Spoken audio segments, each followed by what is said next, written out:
नमस्ते, तपाईहरुलाई स्वागत छ आजको क्लासमा। तपाईहरुलाई मैले अघिल्लो क्लासमा केमिस्ट्री सब्जेक्टको भोल्युमेट्रिक एनालाइसिसको न्युमेरिकलबाट क्लास सुरु गरेको थिएँ र आजको क्लासमा पनि हामीले केमिस्ट्रीको भोल्युमेट्रिक एनालाइसिसको न्युमेरिकलबाट सुरु गर्छौं र तपाईहरुलाई मेरो क्लास कस्तो लागिरहेको छ कृपया आफ्नो सल्लाह सुझाव कमेन्टमा लेखिदिनु होला। ल यो क्वेशन हेर्नु त, how would you convert 500 CC, यो सीसी भनेको भोल्युम हो, of 2m_S2SO4 into gram per litre, अर्को छ नर्मालिटी भनेको छ है। त्यसको लागि हामीले के गर्नुपर्छ भने यहाँ चाहिँ अब सल्भ गरौँ। सोलुसन पहिला क्वेशन बुझ्नु पर्यो। यसले के भनेको छ भने पहिला चाहिँ भोल्युम दिएको छ है। भोल्युम कति छ त 500 सीसी छ। हेर्नुस् है, 500 सीसी भोल्युम छ। के को भोल्युम हो त यो भन्दाखेरि H2SO4 को सल्फ्युरिक एसिडको भोल्युम छ यति 500 सीसी छ भनेदेखि अब यो कति कन्सन्ट्रेसनको छ त भन्दाखेरि 2 मोलार कन्सन्ट्रेसनको के छ, यो चाहिँ सोलुसन छ भनेपछि यसलाई हामीले केमा चेन्ज गर्नु पर्यो त भन्दाखेरि नर्मालिटीमा र अर्को चाहिँ ग्राम पर लिटरमा चेन्ज गर्नु पर्यो।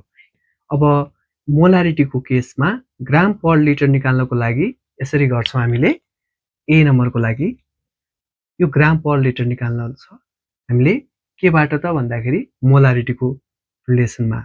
जस्तो ग्राम पर लिटर त्यो लेख्न भन्दा अगाडि हामीले मोलारिटी फर्मुलाबाट निकाल्छु। हेर्नु त, molarity equal to gram per litre छ हामीसँग र डिवाइडेड बाइ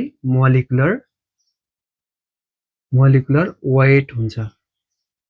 अब यसलाई के गर्ने त, मोलारिटी यो ग्राम पर लिटर निकाल्नको लागि ग्राम पर लिटर निकाल्नको लागि मोलारिटी इन्टु मोलिकुलर वेट निकाल्नु पर्यो। र अब यसको मोलारिटी कति छ त 2 छ र molecular weight of sulphuric acid कति हुन्छ त 98 हुन्छ। इक्वल टु कति हुन्छ 196। अब यहाँ यसको युनिट ग्राम पर लिटर यति नै आउँछ। र त्यसै गरी हामीले नर्मालिटीको लागि पनि निकाल्नु पर्छ।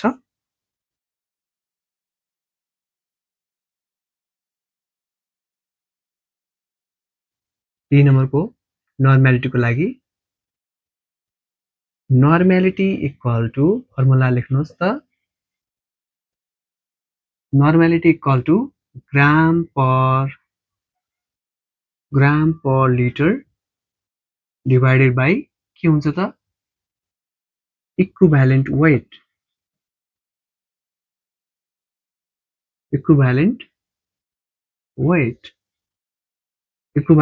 हुन्छ। अब यहाँ हेर्नु त, यो ग्राम पर लिटर कति आएको थियो 196 आएको थियो अगाडि र 196 divided by equivalent weight of sulphuric acid कति हुन्छ त 49 हुन्छ। अब यसको गर्यो भने 4n हुन्छ।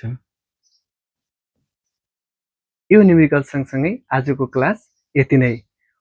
तपाईहरुलाई मेरो क्लास कस्तो लागिरहेको छ कृपया आफ्नो सल्लाह सुझाव कमेन्टमा लेख्न नभुल्नु होला र आउने दिनमा पनि तपाईहरुलाई यस्तै खालका भिडियोहरु यस्तै खालका क्लासहरु मैले तपाईहरुलाई राख्ने नै छु। त्यसको लागि तपाईहरुले मेरो यो च्यानललाई लाइक, सब्स्क्राइब र शेयर गर्न चाहिँ नभुल्नु होला।